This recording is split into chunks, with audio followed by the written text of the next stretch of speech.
My name is Frances Townsend, and I'm 22 years old. 2 weeks ago, I stood on a graduation stage in front of 3,000 people, while my parents, the same people who refused to pay for my education because I wasn't worth the investment, sat in the front row with their faces drained of all color. They came to watch my twin sister graduate. They had no idea I was even there. They certainly didn't know I'd be the one giving the keynote speech. But this story doesn't begin at graduation. It begins 4 years earlier, in my parents' living room, when my father looked me straight in the eyes and said something I will never forget. Before I continue, please take a moment to like and subscribe, but only if you truly enjoy this story. And let me know in the comments, where are you watching from, and what time is it there? Now let me take you back to that summer evening in 2021. The acceptance letters arrived on the same Tuesday afternoon in April. Victoria got into Whitmore University, a prestigious private school with a price tag of $65,000 a year. I got into Eastbrook State, a solid public university. $25,000 annually, still expensive but manageable. That evening, Dad called a family meeting in the living room. "We need to discuss finances," he said, settling into his leather armchair like a CEO addressing shareholders. Mom sat on the couch, hands folded. Victoria stood by the window, already glowing with anticipation. I sat across from Dad, still clutching my acceptance letter. "Victoria," Dad began, "we'll cover your full tuition at Whitmore. Room, board, everything." Victoria squealed. Mom smiled. Then Dad turned to me. "Frances, we've decided not to fund your education." The words didn't register at first. "I'm sorry?" "Victoria has leadership potential. She networks well. She'll marry well, build connections. It's an investment that makes sense." He paused, and what came next felt like a knife sliding between my ribs.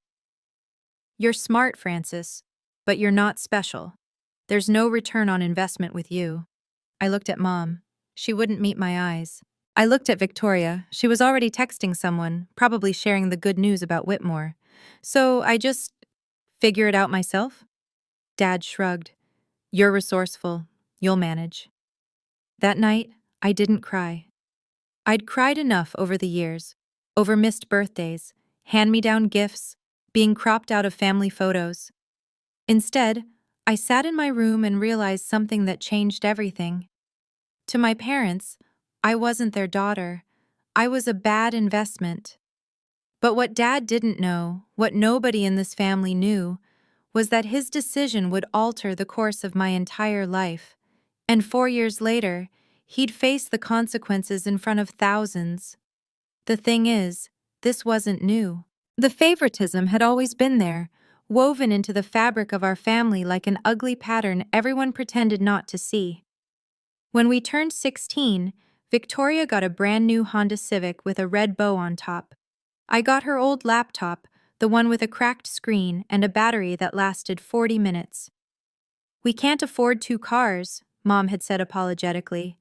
But they could afford Victoria's ski trips, her designer prom dress, her summer abroad in Spain. Family vacations were the worst. Victoria always got her own hotel room. I slept on pull-out couches, in hallways, once even in a closet that the resort called a cozy nook. In every family photo, Victoria stood center frame, glowing. I was always at the edge, sometimes partially cut off like an afterthought. When I finally asked Mom about it, I was 17, desperate for answers. She just sighed. "Sweetheart, you're imagining things. We love you both the same." But actions don't lie. A few months before the college decision, I found Mom's phone unlocked on the kitchen counter. A text thread with Aunt Linda was open. I shouldn't have read it, but I did. "Poor Frances," Mom had written. "But Harold's right. She doesn't stand out. We have to be practical." I put the phone down and walked away. That night, I made a decision I told no one about. Not because I wanted revenge, because I wanted to prove something to myself. I opened my laptop, the cracked one with the dying battery, and typed into the search bar, "Full scholarships for independent students." The results loaded slowly, but what I found would change everything. I did the math at 2 a.m., sitting on my bedroom floor with a notebook and a calculator. Eastbrook State, $25,000 per year. 4 years, $100,000. Parents' contribution, $0. My savings from summer jobs, $2,300. The gap was staggering. If I couldn't close it, I had 3 options. Drop out before I even started. Take on 6 figures of student debt that would follow me for decades. Or go part-time, stretching a 4-year degree into 7 or 8 while working full-time. Every path led to the same place, becoming exactly what my father said I was. The failure. The bad investment. The twin who didn't make it. I could already hear the family conversations at Thanksgiving. Victoria's doing so well at Whitmore. Frances? Oh, she's still figuring things out. But this wasn't just about proving them wrong. It was about proving myself right. I scrolled through scholarship databases until my eyes burned. Most required recommendations, essays, proof of financial need. Some were scams. Others had deadlines that had already passed. Then I found something. Eastbrook had a merit scholarship program for first-generation and independent students. Full tuition coverage plus a living stipend. The catch? Only 5 students per year were selected. The competition was brutal. I saved the link. Then I kept scrolling. And that's when I first saw the name that would eventually change my life. The Whitfield Scholarship. Full ride, $10,000 annually for living expenses. Awarded to only 20 students nationwide. I laughed out loud. 20 students in the entire country. What chance did I have? But I bookmarked it anyway. I had 2 choices: accept the life my parents designed for me or design my own. I chose the second. But to do that, I needed a plan. And I needed it immediately. I filled an entire notebook that summer. Every page was a calculation. Every margin was covered in plans. Job number 1, barista at the Morning Grind, a campus cafe. Shift, 5 to 8 a.m. Estimated monthly income, $800. Job number 2, cleaning crew for the residence halls. Weekends only, $400 a month. Job number 3, teaching assistant for the economics department if I could land it, another $300. Total, $1,500 per month, roughly $18,000 a year. Still $7,000 short of tuition. That gap would have to come from scholarships, merit-based ones. The kind you earn, not the kind you're handed. I found the cheapest housing option within walking distance of campus, a tiny room in a house shared with 4 other students. $300 a month, utilities included. No parking, no AC, no privacy. It would have to do. My schedule crystallized into something brutal but precise. 5 a.m. Work at the cafe. 9 a.m. to 5 p.m. Classes. 6 p.m. to 10 p.m. Study, work, or TA duties. Sleep. 11 p.m. to 4 a.m. 4 to 5 hours a night. For 4 years. The week before I left for college, Victoria posted photos from her Cancun trip with friends. Sunset beaches, margaritas, laughter. I was packing my thrift store comforter into a second-hand suitcase. Our lives were already diverging, and we hadn't even started yet. But here's what kept me going. Every night before sleep, I'd whisper the same thing to myself. This is the price of freedom. Freedom from their expectations. Freedom from their judgment. Freedom from needing their approval. I didn't know then how right I'd be, and I didn't know that somewhere on the Eastbrook campus, there was a professor who would see something in me that my own parents never could. Freshman year Thanksgiving. I sat alone in my tiny rented room, phone pressed to my ear, listening to the sounds of home. Laughter in the background, the clink of dishes, the warm chaos of a family gathering I wasn't part of. Hello, Frances? Mom's voice was distant, distracted. Hi, Mom. Happy Thanksgiving. Oh, yes, happy Thanksgiving, honey. How are you? I'm okay. Is Dad there? Can I talk to him? A pause. Then I heard his voice in the background, muffled but clear. Tell her I'm busy. The words landed like stones. Mom's voice returned, artificially bright. Your father's just in the middle of something. Victoria was telling the funniest story. It's fine, Mom. Are you eating enough? Do you need anything? I looked around my room. At the instant ramen on my desk. At the second-hand blanket. At the textbook I'd borrowed from the library because I couldn't afford to buy it. No, Mom, I don't need anything. Okay, well, we love you. Love you too. I hung up. Then I opened Facebook. The first thing in my feed was a photo Victoria had just posted. Mom, Dad, and Victoria at the dining table, candles lit, turkey gleaming. The caption? Thankful for my amazing family. My amazing family. I zoomed in on the photo. 3 place settings, 3 chairs, not 4. They hadn't even set a place for me. I sat there for a long time, staring at that image. Something shifted inside me that night. The ache I'd carried for years, the longing for their approval, their attention, their love. It didn't disappear, but it changed. It hollowed out. And where the pain used to be, there was only quiet emptiness. Strangely, that emptiness gave me something the pain never had. Clarity. Second semester freshman year, Microeconomics 101. Dr. Margaret Smith was legendary at Eastbrook. 30 years of teaching, published in every major journal, terrifying reputation. Students whispered that she hadn't given an A in 5 years. I sat in the 3rd row, took meticulous notes, and turned in my first essay expecting a B- at best. The paper came back with 2 letters at the top, A+. Beneath the grade was a note in red ink. See me after class. My heart dropped. What did I do wrong? After the lecture, I approached her desk. Dr. Smith was already packing her bag, silver hair pulled back in a severe bun, reading glasses perched on her nose. Frances Townsend? Yes, ma'am. Sit down. I sat. She looked at me over her glasses.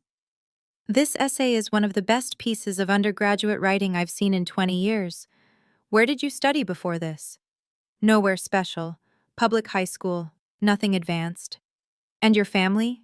Academics? I hesitated. My family doesn't support my education, financially or otherwise. The words came out before I could stop them. Dr. Smith set down her pen. Tell me more. So I did. For the first time, I told someone the whole story. The favoritism, the rejection, the 3 jobs, the 4 hours of sleep. All of it. When I finished, she was quiet for a long moment. Then she said something that changed my trajectory forever. Have you heard of the Whitfield Scholarship? I nodded slowly. I've seen it, but it's impossible. 20 students nationwide, she said. Full ride, living stipend, and the recipients at partner schools give the commencement address at graduation. She leaned forward. Frances, you have potential. Extraordinary potential. But potential means nothing if no one sees it. Let me help you be seen.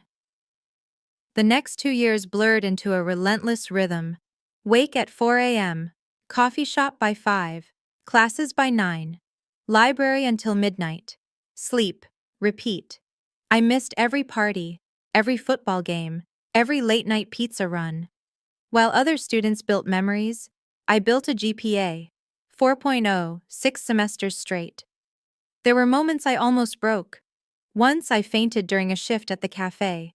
Exhaustion, the doctor said. Dehydration. I was back at work the next day. Another time I sat in my car. Rebecca's car, actually. She'd lent it to me for a job interview, and cried for 20 minutes. Not because anything specific had happened, just because everything had happened, all at once, for years. But I kept going. Junior year, Dr. Smith called me into her office. I'm nominating you for the Whitfield. I stared at her. You're serious? 10 essays, 3 rounds of interviews. It'll be the hardest thing you've ever done. She paused. But you've already survived harder. The application consumed 3 months of my life. Essays about resilience, leadership, vision, phone interviews with panels of professors, background checks, reference letters. Somewhere in the middle of it, Victoria texted me, first time in months. Mom says you don't come home for Christmas anymore? That's kinda sad, TBH. I read the message. Then I put my phone face down and went back to my essay. The truth? I couldn't afford a plane ticket, but even if I could, I wasn't sure I wanted to go. That Christmas, I sat alone in my rented room with a cup of instant noodles and a tiny paper Christmas tree Rebecca had made me. No family, no presents, no drama. It was somehow the most peaceful holiday I'd ever had. The email arrived at 6:47 a.m. on a Tuesday in September, senior year. Subject: Whitfield Foundation. Final round notification. My hands were shaking so badly I could barely scroll. Dear Ms. Townsend, congratulations. Out of 200 applicants, you have been selected as one of 50 finalists for the Whitfield Scholarship. The final round will consist of an in-person interview at our New York headquarters. 50 finalists, 20 winners. I had a 40% chance, if all things were equal. But things were never equal. The interview was scheduled for a Friday, in New York, 800 miles away. I checked my bank account, $847.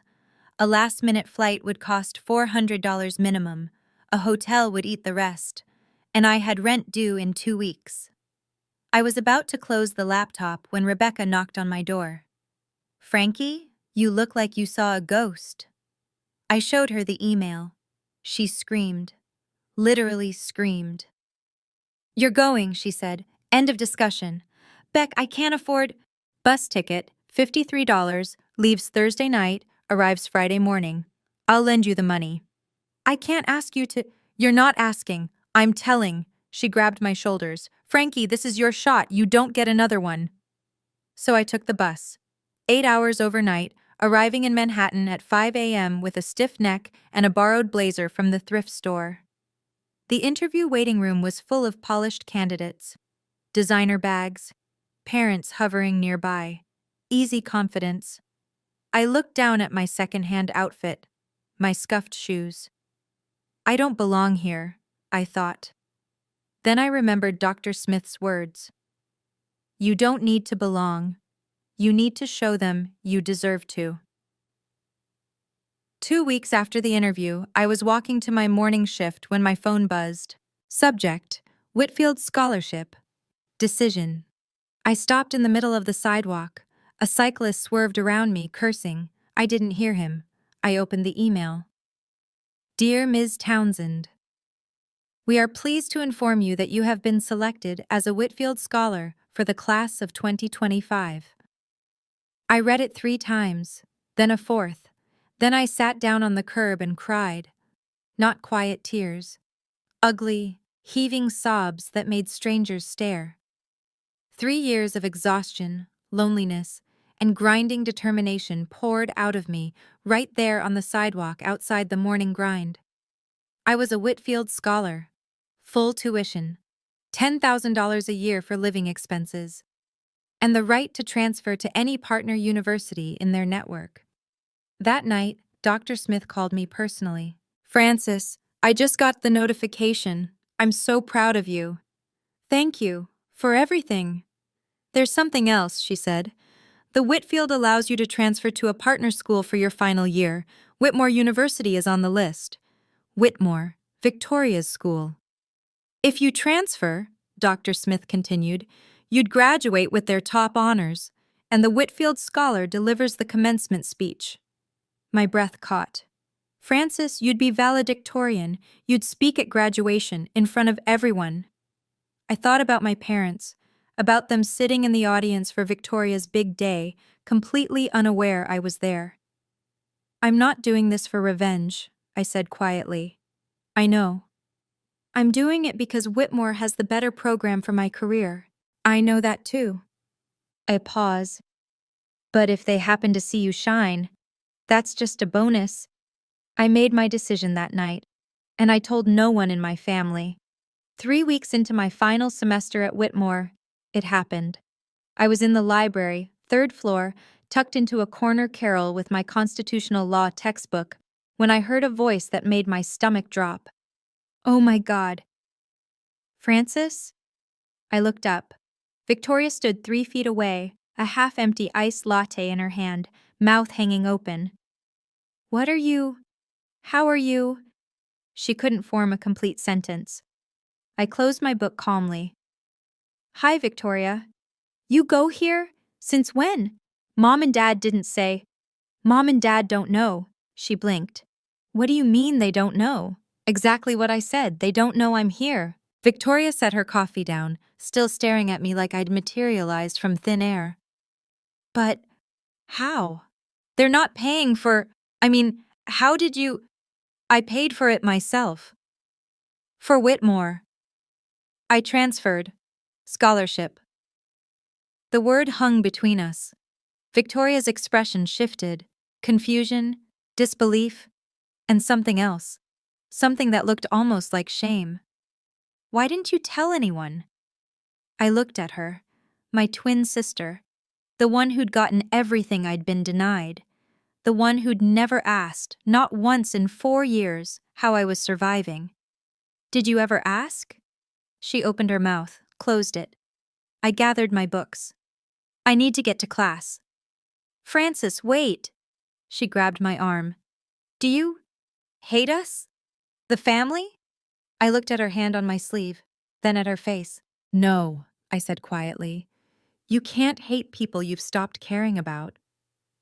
I pulled my arm free and walked away. That night, my phone lit up with missed calls.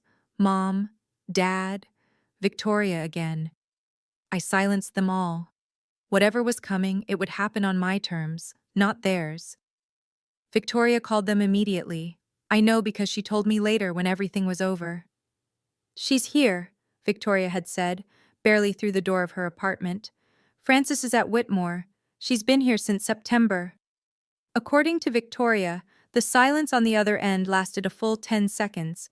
Then Dad's voice. That's impossible. She doesn't have the money. She said scholarship. What scholarship? She's not scholarship material. Dad, I saw her in the library. I'll handle this. Dad called me the next morning. First time he'd dialed my number in 3 years. Francis, we need to talk. About what? Victoria says you're at Whitmore. You transferred without telling us? I didn't think you'd care. A pause. Of course I care. You're my daughter. Am I? The words came out flat, not bitter, just factual. You told me I wasn't worth the investment. Remember that? Silence. Francis, That was 4 years ago, in the living room. You said I wasn't special, that there was no return on investment with me. I don't remember saying. I do. More silence. Then. We should discuss this in person, at graduation. We're coming for Victoria's ceremony and.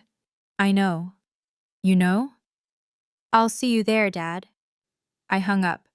He didn't call back. That night, I sat in my small apartment, the one I'd paid for myself with money I'd earned, and thought about that conversation. He didn't remember, or he chose not to remember. Either way, he'd never actually seen me. Not really, but in 3 months he would. And when that moment came, it wouldn't be because I forced him to look. It would be because he couldn't look away. The weeks before graduation became a strange kind of quiet. I knew they were coming. Mom, Dad, Victoria, the whole perfect family unit, descending on campus to celebrate Victoria's big achievement. They'd booked a hotel, planned a dinner, ordered flowers. For her. They still didn't know the full picture. Victoria had told them I was at Whitmore, but she didn't know about the Whitfield. She didn't know about the valedictorian honor. She didn't know I'd been asked to deliver the commencement address. Dr. Smith called to check in. She'd made the trip to watch. Do you want me to notify your family about the speech? No. Francis, I want them to hear it when everyone else does. She was quiet for a moment. This isn't about making them feel bad? No, I said honestly. It's about telling my truth. If they happen to be in the audience, that's their business. Rebecca drove up for the ceremony. She helped me pick out a dress. The first new piece of clothing I'd bought in 2 years that wasn't from a thrift store. Navy blue, simple, elegant. You look like a CEO, she said. I feel like I'm going to throw up. Same thing, probably. The night before graduation, I couldn't sleep. Not from nerves, not exactly. I kept wondering, what would I feel when I saw them? Would the old pain come rushing back? Would I want them to hurt the way I'd hurt? I stared at the ceiling until 3 a.m. searching for answers. What I found surprised me. I didn't want revenge. I didn't want them to suffer. I just wanted to be free. And tomorrow, one way or another, I would be. Hey, I want to pause here for a second. If you've ever been underestimated by your own family, if you know what it feels like to work twice as hard for half the recognition, type "same" in the comments. I want to know how many of us have been through this. And if you're enjoying the story so far, hit that like button. It really helps. Now, back to graduation morning. May 17th. Bright sun. Perfect blue sky. The kind of weather that felt almost ironic. Whitmore's stadium seated 3,000. By 9 a.m., it was nearly full, families pouring through the gates, flowers and balloons everywhere, the hum of excited conversation filling the air. I arrived early, slipping in through the faculty entrance. My regalia was different from the other graduates. Standard black gown, yes, but across my shoulders lay the gold sash of valedictorian. Pinned to my chest was the Whitfield Scholar Medallion, its bronze surface catching the morning light. I took my seat in the VIP section at the front of the stage area, reserved for honors students, for speakers. 20 feet away, in the general graduate section, Victoria was taking selfies with her friends. She hadn't seen me yet. And in the front row of the audience, dead center, best seats in the house, sat my parents. Dad wore his navy suit, the one he saved for important occasions. Mom had on a cream-colored dress, a massive bouquet of roses in her lap. Between them sat an empty chair, probably reserved for coats and purses. Not for me. Never for me. Dad was fiddling with his camera, adjusting settings, preparing to capture Victoria's moment. Mom was smiling, waving at someone across the aisle. They looked so happy, so proud. They had no idea. The university president approached the podium. The crowd hushed. Ladies and gentlemen, welcome to Whitmore University's class of 2025 commencement ceremony. Applause. Cheers. I sat perfectly still, hands folded in my lap. In a few minutes, they would call my name, and everything would change. I looked once more at my parents, at their expectant faces, their cameras ready for Victoria's shining moment. Soon, I thought. Soon, you'll finally see me. The ceremony proceeded in waves. Welcome address, acknowledgements, honorary degrees, the usual pageantry that stretches time like taffy. Then the university president returned to the podium. And now, it is my great honor to introduce this year's valedictorian and Whitfield Scholar. I felt my heart rate spike. A student who has demonstrated extraordinary resilience, academic excellence, and strength of character. In the audience, my mother leaned over to whisper something to my father. He nodded, adjusting his camera lens, pointed at Victoria. Please join me in welcoming Frances Townsend. For one suspended moment, nothing happened. Then I stood. 3,000 pairs of eyes turned toward me. I walked toward the podium, my heels clicking against the stage floor, the gold sash swaying with each step. The Whitfield medallion gleamed against my chest. And in the front row, I watched my parents' faces transform. Dad's hand froze on his camera. Mom's bouquet slipped sideways. Confusion first. Who is that? Then recognition. Wait, is that? Then shock. It can't be. Then nothing but pale, stricken silence. Victoria's head snapped toward the stage. Her jaw dropped. I saw her mouth my name. Francis? I reached the podium, adjusted the microphone. 3,000 people applauded. My parents didn't. They just sat there, frozen, as if someone had pressed pause on their entire world. For the first time in my life, they were looking at me. Really looking. Not at Victoria, not through me. At me. I let the applause fade. Then I leaned into the microphone. Good morning, everyone. My voice was steady, calm. 4 years ago, I was told I wasn't worth the investment. In the front row, my mother's hand flew to her mouth. Dad's camera hung useless at his side. And I began to speak. I was told I didn't have what it takes. My voice carried across the stadium, amplified by the sound system, steady as a heartbeat. I was told to expect less from myself because others expected less from me. 3,000 people sat in perfect silence. So I learned to expect more. I spoke about the 3 jobs, the 4 hours of sleep, the instant ramen dinners, and the secondhand textbooks. I spoke about what it meant to build something from nothing, not because you wanted to prove anyone wrong, but because you needed to prove yourself right. I didn't name names. I didn't point fingers. I didn't need to. The greatest gift I received wasn't financial support or encouragement. It was the chance to discover who I am without anyone's validation. In the front row, my mother was crying. Not the proud, joyful tears of a graduation ceremony, something raw, something that looked like grief. My father sat motionless, staring at the podium like he was seeing a stranger. Maybe he was. To anyone who has ever been told you're not enough, I paused, letting the words settle. You are. You always have been. I looked out at the sea of faces, at the other graduates who'd struggled, at the parents who'd sacrificed, at the friends who'd believed, and yes, at my own family, sitting in the front row like statues. I am not here because someone believed in me. I am here because I learned to believe in myself. The applause that followed was thunderous. People rose to their feet. Standing ovation. 3,000 people cheering for a girl they'd never met. I stepped back from the podium, and as I descended the stage, I saw James Whitfield III waiting at the bottom.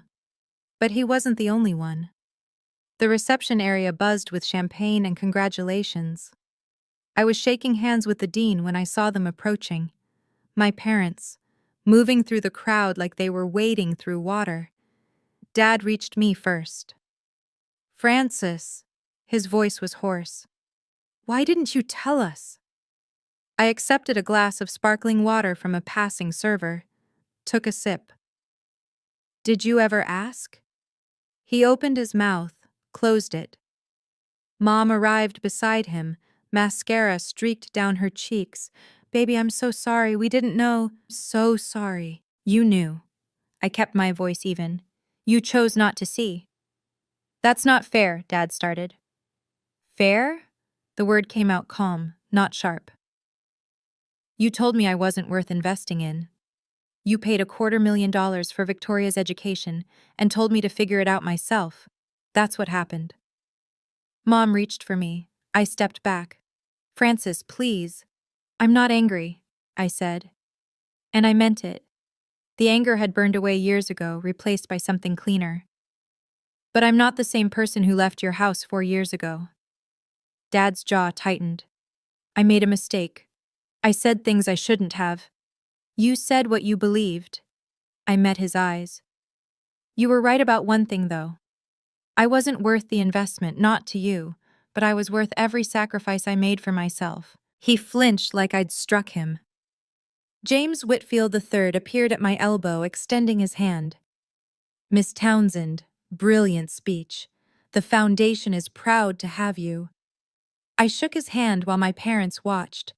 The founder of one of the nation's most prestigious scholarships, treating their worthless daughter like a treasure. I saw it hit them then. the full weight of what they'd missed, what they'd thrown away. After Mr. Whitfield moved on, I turned back to my parents. They looked smaller somehow, diminished. "I'm not going to pretend everything's fine," I said, "because it's not." "Francis, please," Mom whispered. "Can we just talk? As a family?" "We are talking. I mean really talk. Come home for the summer, let us—" "No." The word was firm but not harsh. "I have a job in New York. I start in 2 weeks. I won't be coming home." Dad stepped forward. "You're cutting us off? Just like that?" "I'm setting boundaries." I kept my voice steady. "There's a difference." "What do you want from us?" His voice cracked. For the first time in my life, I saw my father look lost. "Tell me what you want, and I'll do it." I considered the question. Really considered it. "I don't want anything from you anymore. That's the point." I took a breath. "But if you want to talk, really talk, you can call me. I might answer, I might not. It depends on whether you're calling to apologize or to make yourself feel better." Mom was crying again. "We love you, Francis. We've always loved you." "Maybe," I said. "But love isn't just words, it's choices, and you made yours." Victoria appeared at the edge of our circle, hovering uncertainly. "Francis." She hesitated. "Congratulations." "Thank you." No hug, no tearful reconciliation, but no cruelty either. "I'll call you sometime," I told her. "If you want." She nodded, eyes wet. "I'd like that." I turned and walked away. Not running, not escaping, just moving forward. Dr. Smith was waiting by the exit, a quiet smile on her face. "You did well," she said. "I'm free," I replied. And for the first time in my life, I meant it. The ripples started before my parents even left campus. At the reception, I watched it happen. Watched the slow realization spread through the crowd of family, friends, and acquaintances. Mrs. Patterson from the country club approached my mother. "Diane, I didn't know Francis went to Whitmore. And Whitfield Scholar? You must be so proud." My mother's smile looked like it hurt. "Yes, we're very proud." "How on earth did you keep it a secret? If my daughter won that, I'd have it on billboards." My mother didn't have an answer. Over the following weeks, the questions multiplied. Dad's business partners asked about me. "Saw your daughter's speech online. Incredible story. You must have really pushed her to excel." He couldn't tell them the truth, that he'd done the opposite. Victoria called me 3 days after graduation. "Mom hasn't stopped crying. Dad barely talks. He just sits there." "I'm sorry to hear that." "Are you?" I thought about it. I don't want them to suffer, but I'm not responsible for their feelings. Silence on the line. "Francis, I'm sorry. I should have asked. I should have paid attention. I was so wrapped up in my own stuff and—" "I know. You knew I was oblivious? I knew you had no reason to notice." I paused. Neither of us chose the way they raised us, but we can choose what happens next. More silence. "Do you hate me?" "No." And I meant it. I don't have the energy to hate anyone. I just want to move forward. Can we maybe get coffee sometime? Start over?" I thought about my sister. About the girl who'd gotten everything and still ended up empty-handed in a different way. "Yeah," I said, "I'd like that," I said. 2 months after graduation, I stood in my new apartment in Manhattan. It was small, a studio really, one window overlooking a brick wall, kitchen the size of a closet. But it was mine. I'd signed the lease with money from my first paycheck at Morrison & Associates, one of the top financial consulting firms in the city. Entry-level position, long hours, steep learning curve. I'd never been happier. Dr. Smith called on a Saturday morning. "How's the big city treating you?" "Exhausting. Exciting. Everything they warned me about," she laughed. That sounds about right. I'm proud of you, Francis. I hope you know that. I do. Thank you for everything. Rebecca visited the following weekend. She walked into my studio, looked around, and declared it exactly as small and depressing as expected. Then she hugged me so hard I couldn't breathe. You did it, Frankie. You actually did it. One evening I found a letter in my mailbox. Handwritten. 3 pages. My mother's looping script. Dear Francis, I don't expect you to forgive us. I'm not sure I would if I were you. She wrote about regret, about the 1,000 small ways she'd failed me, about watching me on that stage and realizing she'd been looking at a stranger who was also her daughter. I know I can't undo what happened, but I want you to know. I see you now. I see who you've become. And I am so sorry I didn't see you sooner. I read the letter twice, then I folded it carefully and put it in my desk drawer. I didn't reply. Not yet. Not because I was punishing her, but because I needed time to figure out what I wanted to say, if anything.